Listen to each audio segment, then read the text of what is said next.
Pemirsa dan hadirin sekalian, kita akan mulai debat kali ini. Saya berharap kita semua tenang, karena lagi-lagi jangan sampai bisa mengganggu substansi yang sebenarnya ingin disampaikan oleh pasangan nomor urut 1 dan pasangan nomor urut 2. Jadi saya harapkan penonton harap tenang dan menjaga tidak terlalu ribut di ruangan ini. Sebelum kita mulai, saya akan menjelaskan beberapa hal. Yang pertama, tentang format debat. Jadi format debat kali ini itu terdiri dari 6 segmen, ya kan, 6 segmen. Kira-kira isi segmennya itu adalah 1, penyampaian visi dan misi, dan kedua, pendalaman visi dan misi. Ketiga, bicara soal tema, ada pertanyaan seputar tema. Yang keempat adalah tanya jawab antar kandidat. Jadi kita akan mempersilahkan nanti Pak Jokowi bertanya kepada Pak Prabowo, begitu juga Pak Prabowo bertanya ke Pak Jokowi. Lalu ada tanya jawab penutup. Penutup maksudnya menyampaikan penutupnya, dan yang terakhir adalah pernyataan penutup dari masing-masing kandidat.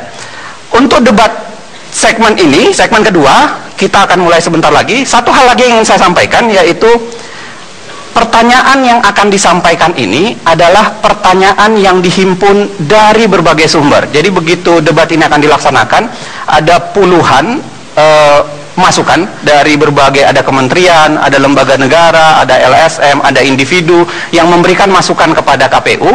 Lalu KPU mengundang ada tim ahli untuk memperbincangkan soal pertanyaan dan memformulasi tema.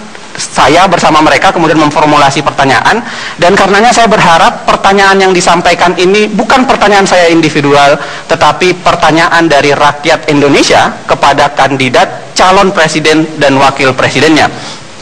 Itu yang kedua. Yang ketiga, khusus berkaitan dengan tema segmen kali ini, kita akan memperdebatkannya dengan cara kira-kira begini.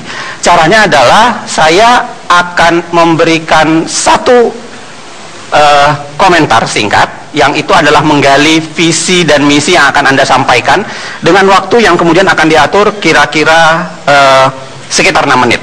6 menit waktu untuk pasangan nomor 1 dan pasangan nomor 2. Pasangan nomor 1 sudah bersiap? Pasangan nomor 2 juga? Begitu? Baik, kita mulai. Kami rakyat Indonesia ingin tahu apa pandangan Anda tentang agenda yang Anda anggap paling penting, paling utama, dan paling menjadi unggulan untuk dilaksanakan dalam kaitan dengan tema kita hari ini, yaitu pembangunan demokrasi, pemerintahan yang bersih, dan negara hukum. Saya mulai dari pasangan calon nomor urut 1. Ada waktu 6 menit untuk Pak Prabowo dan Hatta Rajasa. Saya persilahkan, kita mulai dari sekarang. Terima kasih. Bismillahirrahmanirrahim. Assalamualaikum warahmatullahi wabarakatuh. Salam sejahtera bagi kita sekalian. Shalom, Om Swastiastu. Saudara-saudara yang saya hormati, terutama Saudara Joko Widodo, calon Presiden Republik Indonesia dari pasangan nomor 2, yang saya hormati Bapak Muhammad Yusuf Kalla, calon Wakil Presiden Republik Indonesia, pasangan nomor 2, saudara moderator, saudara-saudara sekalian yang saya hormati, saudara-saudaraku sebangsa dan setanah air dimanapun Anda berada pada malam hari ini. Terima kasih atas kehormatan dan kesempatan kepada kami, Prabowo Subianto dan Hatta Rajasa, untuk menyampaikan beberapa pikiran kami tentang pembangunan demokrasi, pemerintahan yang bersih, dan kepastian hukum. Bagi kami, demokrasi adalah hal yang harus kita perbaiki, pertahankan, dan kembangkan terus, karena demokrasi adalah cita-cita pendiri bangsa kita. Dan kita telah mencapai demokrasi kita sekarang dengan susah payah, dengan banyak pengorbanan, tetapi alhamdulillah kita telah merasakan bahwa kita sekarang adalah negara demokrasi ketiga terbesar di dunia. Saudara-saudara sekalian, demokrasi yang kita miliki, kita rasakan masih banyak kekurangan. Kita sendiri melihat bahwa demokrasi ini memerlukan budaya demokrasi. kita butuh pendidikan politik. Rakyat kita sebagian besar baru merasakan punya hak politik untuk ikut pemilihan umum, tetapi kadang-kadang belum merasakan betapa pentingnya hak politik itu tersebut dilaksanakan dengan penuh pendidikan, penuh pencerahan, dan penuh rasa tanggung jawab. Mengenai pemerintah yang bersih sama dengan demokrasi adalah syarat mutlak bagi tujuan akhir kita, yaitu Indonesia yang berdaulat, bersatu, adil, makmur, dan yang bisa memberi kesejahteraan pada rakyat Indonesia. Demokrasi bagi kami adalah alat. Demokrasi adalah tangga menuju cita-cita kita, yaitu Indonesia yang kuat dan sejahtera. Kita ingin demokrasi yang produktif, bukan demokrasi yang destruktif. Kita ingin demokrasi yang bisa membawa kemakmuran kepada rakyat Indonesia. Untuk itu, pemerintah yang bersih dari korupsi adalah syarat mutlak untuk mencapai ini. Kemudian yang ketiga, kepastian hukum. Kepastian hukum adalah jaminan bagi negara untuk memberi rasa aman bagi seluruh warga negaranya. Kami, Prabowo Hatta, berkomitmen akan bekerja sekeras tenaga untuk mencapai pemerintahan yang bersih dari korupsi dan untuk menjamin kepastian hukum bagi seluruh rakyat Indonesia, dan dengan demikian melestarikan demokrasi yang pada ujungnya akan membawa kesejahteraan kepada rakyat Indonesia. Terima kasih. Pak Prabowo, Anda masih punya waktu sekitar 2 menit 30 detik. Mau ditambahkan oleh Pak Hatta? Ya, saya menambahkan ada waktu 2 menit. Kepastian hukum juga harus memberikan jaminan terhadap penghapusan diskriminasi dalam berbagai bentuk, dalam bentuk apapun, dan harus memberikan penghormatan, pemenuhan, dan penegakan atas hukum dan pengakuan atas hak asasi manusia. Pemerintahan Prabowo Hatta akan memastikan bahwa hukum akan memperlakukan setiap warga negara secara setara di depan hukum, dan hanya kepada hukumlah kebenaran dan keadilan ditegakkan. Untuk demokrasi, kami menambahkan sedikit. Demokrasi bukan sekedar alat untuk mencapai tujuan, tapi ia adalah sistem nilai, values yang perlu kita tegakkan, dan harus kita yakini values tersebut akan menghantarkan kita kepada kemakmuran dan kesejahteraan untuk seluruh rakyat Indonesia. Oleh sebab itu, maka demokrasi haruslah mencerminkan 3 hal penting. Yang pertama, menjamin bahwa seluruh warga bangsa dapat menyalurkan hak-hak dan aspirasi dan inspirasinya tanpa diskriminasi apapun. Yang kedua, demokrasi juga harus dapat memberikan satu hak-hak politik kepada setiap warga negara tanpa ada diskriminatif. Apapun latar belakangnya, apapun agamanya, setiap individu harus dapat dijamin hak-hak politiknya. Dan yang ketiga, kita pun harus memberikan lembaga-lembaga demokrasi berjalan dengan baik. Apabila 3 komponen ini berjalan dengan baik, kita akan melahirkan demokrasi yang produktif yang bisa menghantarkan rakyat Indonesia menuju kemakmuran dan kesejahteraan bagi seluruh warga bangsa Indonesia. Terima kasih. Silakan berikan tepuk tangan.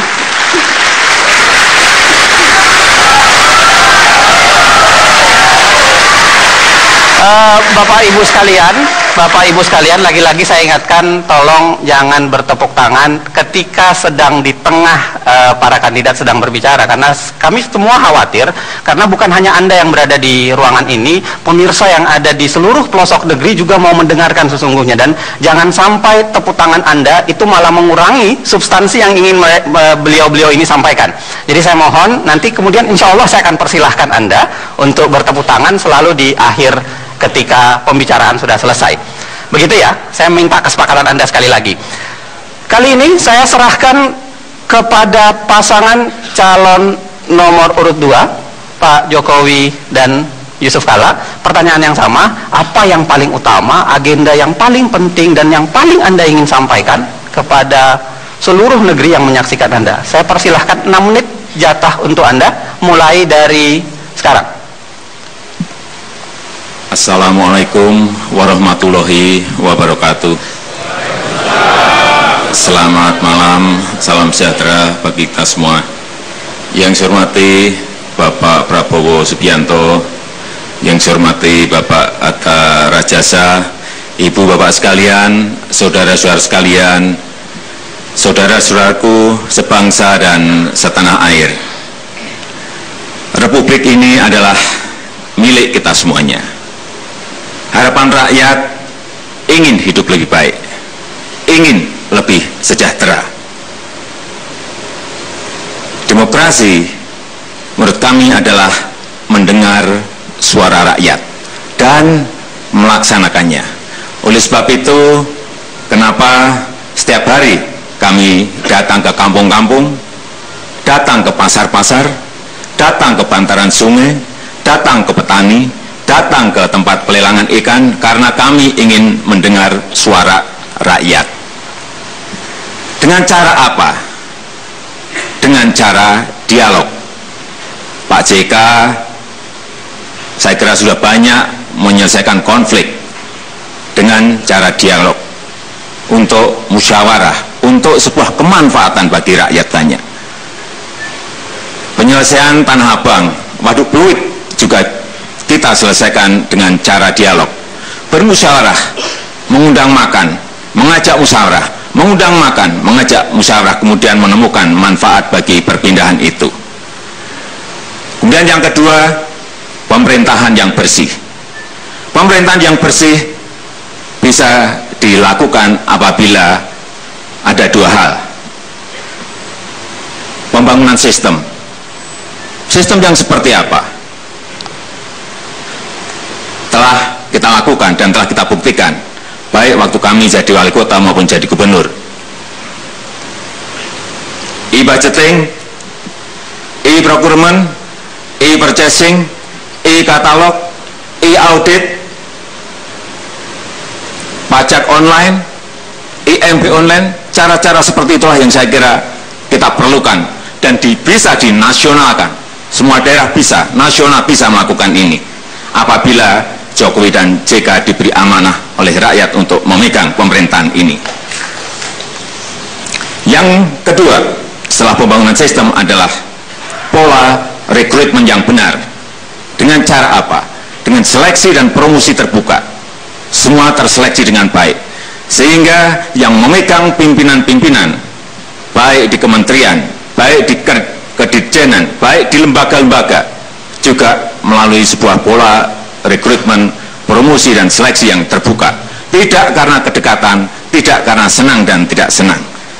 Untuk selanjutnya, saya persilakan Bapak Yusuf Kalla. Terima kasih Bapak Jokowi dan para hadirin sebangsa dan tanah air. Kita bicara tentang kepastian hukum. Negara kita adalah negara hukum. Itu bunyi pasal 1 Undang-Undang Dasar 45. Artinya siapapun di antara kita harus taat dan memastikan bahwa semua orang memenuhi aturan dan ketentuan hukum. Salah satu syarat tentang kepastian hukum ialah kita menghormati sesama manusia. Kita harus melaksanakan hak-hak asasi manusia, karena manusialah yang diperlakukan kepastian hukum itu. Tanpa penghormatan, tanpa pelaksanaan hak asasi manusia, tidak ada di antara kita yang dapat melaksanakan kepastian hukum itu dengan benar. Karena itulah, maka pelaksanaan hukum harus dilaksanakan dengan benar dan sesuai aturan yang ada. Banyak hal beberapa hal pokok untuk melaksanakan ketentuan kepastian hukum itu.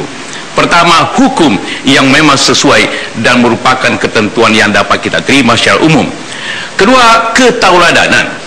Tidak mungkin hukum itu dapat dilaksanakan tanpa ketauladanan daripada kita semua, khususnya para pemimpin.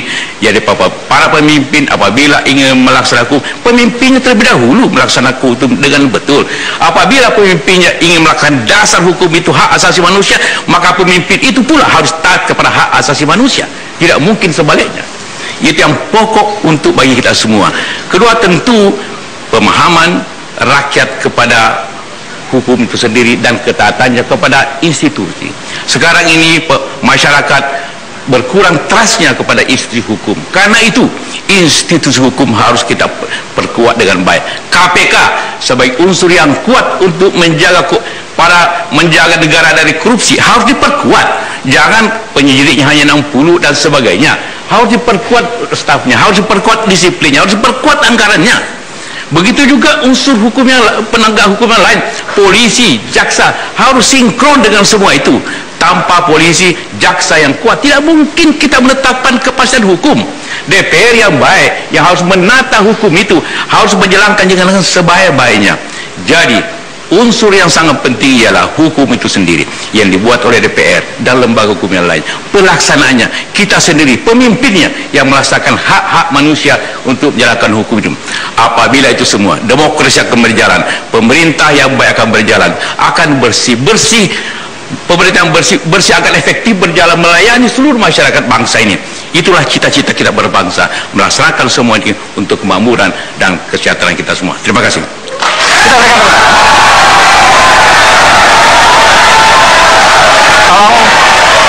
Terima kasih tepuk tangannya.